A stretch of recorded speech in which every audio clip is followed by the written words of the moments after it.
बर' फरायसा आफादनि बानजायनाय आरो हांख्रायनाय बायदियै बर'नि गासै माहारियारि आफाद समाजारि आफाद आरो जोंनि ओनसोलाव थानाय आनसलिक आरो राष्ट्रीय राजखान्थि दोलो आरो गासै बिथिंखौ बिथा खालामनानै जों बिथांमोनखौ हांख्रायदोंमोन आरो गोबाङानो बेयाव बाहागो लादों आरो जोङो गुबैयै डिलिमिटेशन जि माने प्रक्रिया इलेक्शन कमिशन अफ इंडिया जिखौ फोसावदों 1 जानुवारिनिफ्राय 2023निफ्राय बेखौ आरम्भ खालामनो नागिरनाय बेखौ बिथा खालामनानै जों सावरायदों। बे डिलिमिटेशन जि प्रसेस बेखौ जोङो बरायदों आरो बिनि गेजेरजों जोंनि ओनसोलनि बा बिटिआरनि सिङाव जिखिनि जोङो समस्ति बियो क-टार्मिनास जागोन, जोंनि जिल्लानि सिङाव फैजोबगोन बियो। सिगाङाव बियो पार्शियेलि आरो फुल्लि फैयोमोन, किन्तु दायो गथा जाजोबसिगोन। दा बे फारसेखौ नायोब्ला जोंहा मोजां, किन्तु बाथ्राया जाहैबाय मा जे 2007 सनाव जि मोनसे ड्राफ्ट खसरा ओंखारदोंमोन, बे ड्राफ्ट आरो बे खसरायाव बेयाव जोङो नुदों जे क'क्राझार लकसभा समस्तिखौ आनरिजार्भ आरो डिरिजार्भ खालामनाय जादों आरो बे बाथ्राखौनो लानानै दिनै जों गोथौ आरो गुवारै सावरायबाय। दा बेखायनो दिनैनि सावरायनायनि गेजेरजों बर' थुनलाइ आफाद, दुलाराय बर' फरायसा आफाद, ट्राइबेल संघ, बर'नि गासै माहारि आरो समाजारि आफाद आरो गुबुन गुबुन आफाद आरो गासै राजखान्थि दोलो बेयाव इउपिपिएल दोलोनिफ्राय आरो जोंहा बिजेपि दोलोनिफ्राय बेयाव माखासे दैदेनगिरिफोर फैदों। बिपिएफ आरो कंग्रेस हान्जानिफ्रायबो जों लिंदोंमोन, बिथांमोना दिनै सफैनो हायाखै। खोब सम्भब जोङो उननि समाव बिथांमोनखौ मोननो हागोन। बारग' एमएलए जोंनि बारग' एमएलए बिथांमोन फैदों, गुबुन गुबुन दोलोआव दङमोन थेवबो बिथांमोना फैदों आरो माखासे बिदि दैदेनगिरिफोरा जोंनि गेजेराव बाहागो लादों। दा बाथ्राया जाहैबाय जे क'क्राझार लकसभा समस्तिया जेरैबायदि दा एक्जिस्टिं एसटि रिजार्भेसन दङ बियो एज इट इज स्टेटास क' बियो बाहाल थानांगौ आरो कुनु कारनाव बेखौ जाहाथे डिरिजार्भ बा आनरिजार्भ खालाया आरो बे बाथ्राखौ लानानै जों कुनु कारनाव कमप्रमाइस खालामनाय नङा। बेखौनो दिनै गासैबो हाउसआ, गासैबो आफादफोरा, दोलोफोरा दिनै एकमत बयबो अपिनियनखौ बिल्डआप खालामबाय आरो जों ज'है नैबे डिलिमिटेशन मेटारखौ लानानै हाबा मावलांनायनि थाखाय दिनै जों थांखि लाबाय। आरो नैथि बाथ्राया जाहैबाय जे जोङो नैबे गासै रिजार्भेसन मेटारखौ लानानै, डिलिमिटेशनखौ लानानै जोंनि सार्थनि थाखाय, जनजाति आरो बर'फोरनि सार्थनि थाखाय जाहाथे जोङो भबिष्यतखौ जों दानो हायो, राजनितिक आरो संबिधानिक अधिकारखौ जाहाथे जोङो इन्टेक्ट लाखिनो हायो, बिनि थाखाय जोङो भारतनि गाहाय मन्त्रि मानगोनां नरेन्द्र मदि, भारतनि नखर मन्त्रि अमित शाह आरो आसामनि गिबि मन्त्रि, election commission of India, delimitation commission, बे गासैबो लेभेलाव जों बाथ्रा सावरायनो थाखाय जोङो थांखि लादों आरो बे बिथिङाव बिटिआरनि चिफ मानगोनां प्रमद बर' बिथांखौबो जों लोगो हमनाय जागोन गासै आफादफोरा आरो उननि समाव कर लेभेलाव सावरायनानै बिनि मोनसे रड मेप जोङो तयार खालामगोन आरो बे रड मेपनि गेजेरजों जोङो डाटा डकुमेन्ट गासै बाथ्राफोरखौ जोङो थिग लाखिनानै जोङो जाहाथे कुनु कारनाव बन्सित जाया, जों बे बाथ्राखौ लानानै जोङो हाबा मावलांनायनि थाखाय दिनै थांखि लादों। गोनां जायोब्ला बे मोनसे सेकेन्ड फेजआव बियो फैगोन। जोङो गणतान्त्रिक गण आन्दलन, शान्तिपुर्ण अहिंसा आन्दलन खालामनो जों बाध्य जागोन आरो हयथ'बा जोङो लिगेलि कर्टआव थांनानै कनस्टिटिउसनेल बेन्चआव जोङो फाइट खालामनोबो जों गोनां जानो हागौ। दा बेनि थाखायबो जोङो सेकेन्ड फेजनि मोनसे रड मेपखौ जोङो थिग खालामगोन। दा बेखायनो दिनैनि समा जाबाय, जों सरकारखौ आपिल खालामदों, इलेक्शन कमिशनखौ आपिल खालामदों, आसाम सरकार, भारत सरकारखौ आपिल खालामदों जे जोंनि मोनखानाय थाखानाय अधिकारखौ एज इट इज लाखिनांगौ आरो बे जिहेतु गोजाम ड्राफ्टमोन, गोदान जिहेतु ड्राफ्ट जागोन, बे गोदान ड्राफ्टआव जाहाथे कुनु कारनाव बर' आरो ट्राइबेल क'क्राझार लकसभा समस्तियाव जोङो एसटि रिजार्भेसनखौ जाहाथे कुनु कारनाव जोङो खर्ब जाया बा गोमाया आरो गोदानै दानो नागिरनाय प्रप'ज खालामनानै दोननाय उदालगुरि समस्तिखौबो जनजाति बा एसटि खालामनांगौ होननानै जोङो खावलायो आरो दाबि दैखाङो। गोजोन्थों। दा बे बिथिङावनो मोनसे आं बाथ्राखौ बुंनो लुबैबावो जे आसामनि गुबुन गुबुन जायगायाव एनक्र'च जानायफोरखौहाय आसाम सोरखारा सिफायदों, न' सिफायनानै बा होखारदों। दा रिजार्भेसननि बिथिङावबो बेबायदिनो बिटिआर एरियायाव ट्राइबेल बेल्ट एन्ड ब्लकआवहाय गुबुन हारिफ्रा जायफ्रा नन ट्राइबेल बिथांमोनहा हाबनानै दङ, बिथांमोनखौ होखारनाय जायाखै, जायनि जाउनाव जोंनि बर'फ्रा बा ट्राइबेल मानसिफ्रा खम जानानै दङ। बेखौ नायनानैनो पपुलेसन पेटार्नखौ नायनानै दा रिजार्भेसननि माबा खोथाया फैदों। दा बे बिथिङाव जे ट्राइबेल बेल्ट एन्ड ब्लकनि जिखिनि गुबुन हारि हाबनाय दङ बिटिआर एरियायाव बे बिथिङाव बिथांमोनखौ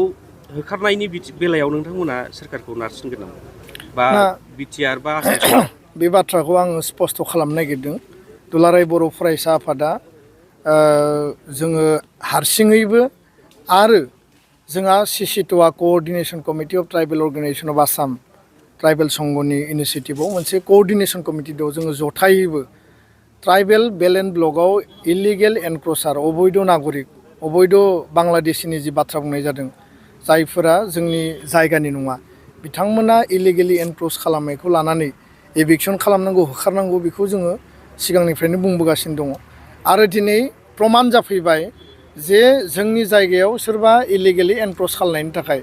आरो जोंनि जायगायाव थाफैनाय जायखिजाया सुबुंखौनो भटार लिस्टआव नाम थिसनदों जायखिजाया सुबुंखौनो सेन्सास पपुलेसनाव नाम थिखोदों जायनि थाखाय बिथांमोननि भटार बिथांमोननि पपुलेसना बारा बेयाव दिन्थिनायनि थाखाय दिनै रिजार्भेसनखौ लानानै दिनै कुइसन फैदों दा बेखायनो जोंनि जायगाखौ जोंनि बायदि सोलिनो होनांगौ जोंनि जायगायाव जोङो जोंनि राइट्स आरो प्रिभिलेजखौ जोङो एन्टारटेन आरो एन्जय खालाम मोननांगौ आरो जिहेतु बे ट्राइबेल इन्टारेस्टआव दानाय जादों ट्राइबेल बेल्ट एन्ड ब्लकआनो होन सिक्स सेडुलानो होन जोंनि जायगायाव जायफोरा दिनै इलिगेलि एनक्रच खालामदों आसामाव गुबुन गुबुन जायगायाव माने बेयाव एभिक्सन जादों बेयाव माने एभिक्सन ड्राइभ खालामदों एखे लेयाराव एखे केटेगरियाव एखे स्पिरिटआव जोंनि जायगानि ट्राइबेल बेल्ट एन्ड ब्लकआव इलिगेल एनक्रचार जायफोर दङ बिथांमोनखौबो एभिक्सन खालामनांगौ होननानै जों दाबि दैखांबोदों नाथाय मालाबा सरकारा बर'फोरखौबो बा ट्राइबेलफोरखौबो माने गुवाहाटीनि बरबारि गुवाहाटीनि नलपारायाव एभिक्सन खालामनाय जों नुदों आरो बेखौ लानानै जों स्ट्रंलि स्टेन्ड होदों आरो स्टेन्ड होनायनि थाखाय सरकारा बेखौ बन्द खालामनो बाध्य जादों दा बेखायनो कुनु कारनाव माने भुमिपुत्र सन अफ दा सयलनि एगेन्स्टआव एभिक्सन खालामनायखौ जों गनाया बिनि हेंथायै जायफोर इलिगेल एनक्रचार जायफोर सन्देहजनक नागरिक बिथांमोनखौ एनक्रच खालामनायनि हेंथायै एभिक्सन खालामनांगौ जोंनि दाबिया बिसो मोनसे दिनै गोबां हाथियारजों एरेस्ट खालामनाय मा बुंनो जोङो निउस मिडियायाव नुदों आरो गोबां दिनै हाइलाइट फैबाय थादों जे बारग' एमएलए आरो बारग' इएम हितेश बसुमतारीनि मसलपुराव थानाय न' बे न'आव मोनसे M16 सिरिसनि राइफल आरो गंसे AK सिरिसनि राइफल आरो माखासे गोथां गुलि बेयाव माने मोननाय जादों आरो बेखौ लानानै बिथांखौ एरेस्ट खालामनाय जादों बे बाथ्राखौ जोङो मिडियायाव नुदों दा बिनि सायाव दासिमबो अफिसियेलि जोङो जिहेतु मिटिङाव दङमोन सरकारनिफ्राय बा हम डिपार्टमेन्टनिफ्राय बा पुलिस प्रशासननिफ्राय मा स्टेटमेन्ट होदों मारै सिलायखो मोनखो आरो मा कारनाव एरेस्ट खालामनाय जाखो बेखौ जोङो दासिमबो खोनायाखै खोब सम्भब सरकारनिफ्राय प्रशासननिफ्राय बिनि सायाव स्टेटमेन्टखौ बिथंखौ होगोन आरो होमब्लाना जों मिथिगोन नाथाय जोङो जेब्लाबो बेखौनो खावलायबोदों जोङो हास्थायबोदों आरो जोङो बयखौबो जोङो खावलायदों जे BLTनि जे हाथियार आन्दलन दङमोन 2003 सनाव बियो जोब्बाय सान्ति सुक्तिनि गेजेरजों BTC एकर्ड जाबाय NDFBनि मोनब्रै आफादा हाथियारनि जे आन्दलन खालामदोंमोन माहारिबादनि माहारि आन्दलननि थाखाय बे हाथियार आन्दलना 2020नि BTR एकर्ड बर' पिस एकर्डनि गेजेरजों सान्ति सुक्तिनि गेजेरजों जोबफैबाय दा जोंनि ओनसोला दिनै हाथियार आन्दलना दिनै जोब्बाय आरो बेखायनो जोंनि एरियायाव जाहाथे कुनु बेबायदि हाथियारनि माने जाहाथे थासारि हाथियारनि जिखिनि परिबेस भायलेन्स हिंसा हिंसि थासारिखौ जों मालाबाबो लुबैया आरो दिनै बे हाथियार मोननाया जोंनि थाखाय खोब माने साननो गोनां बा खोब गिख्रंथाव आरो मानि थाखाय बिथांनियाव हाथियार लाखिदोंमोन बोरै दङमोन बेखौ प्रशासननिफ्राय निस्सय बेखौ स्टेटमेन्टखौ होगोन दा बेखायनो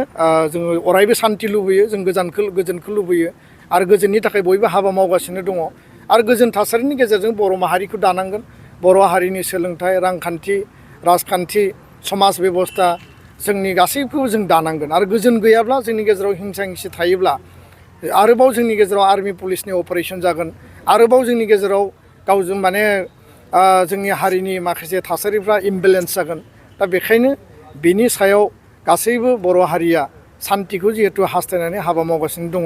असान्ति बेबायदि मोनसे परिबेसखौ असान्ति बेबायदि फेक्टरखौ जाहाथे मालाबाबो माने रावबो पक्षआनो साना आरो जों मालाबाबो लुबैया दा बेखायनो बिनि सायाव मोजाङै जाहाथे तदन्त खालामो आरो तदन्त खालामनायनि उनाव मा ओंखारो बेखौ जोङो उननि समाव मोननो हागोन। गोजोन्थों। दिनैथ' सोरांसि समाव साथामखौनो हमनाय जादों हितेश बसुमतारिनि अनगायैबो थिखादार आफादनि आफादगिरि बिक्रम दैमारि आरो दावराव दैख्रेब दैमारि बे बिथिङाव नोंथाङा मा बुङो? ना बे बाथ्राखौनो जोङो मिडियायाव नुदों आरो हितेश बसुमतारिनि बेलायाव बिथांनि न'आव आर्म्स मोननाय जादों बे मोनसे आलादा एंगोल बिनि एंगोला आलादा जागोन आरो बिक्रम दैमारि आरो दावराव दैख्रेब नार्जारि बिथां सानैनिखौ फुंबिलियाव हमनानै लाबोनाय जादों। दा बिथांमोनखौ मा दायाव हमदों आरो मा ग्राउन्ड मा लजिकआव हमदों निस्सय पुलिसनियाव तथ्य थागोन आरो उइदाउट तथ्य पुलिसा हमनायखौ जोंबो मालाबाबो लुबैया बा बिथांमोनखौ सानावबो लिंनानै लाबोनो हायोमोन बेबो मोनसे दिग जिहेतु गणतान्त्रिक देशआव बिथांमोना सासे सिभिलियान किन्तु मा बेबायदि तथ्य दङ बा बिथांमोना मा दाय मावदों बेखौ पुलिसा जेब्लासिम बुंगोन बा जायफोरखौ हमनानै लांदों बा जायफोरा हमजादों बिथांमोना जेब्लासिम क्लियारलि बुङा बे बाथ्राखौ जोङो स्पष्ट जानाय नङा। न'निफ्राय बुंदों जे बिथांमोना जेबो दाय गैया बिथांमोना निर्दोषि बिथांमोनखौ ओरैनो हमनानै लांनाय जादों नाथाय न'नि बुंनाय आरो प्रसासननि बुंनाय बेयाव मा जुक्ति दङ बिनि सायाव जों नायबिजिरगोन। दाय गैयै मानसि हमनायखौ जों मालाबाबो सापर्ट खालाया किन्तु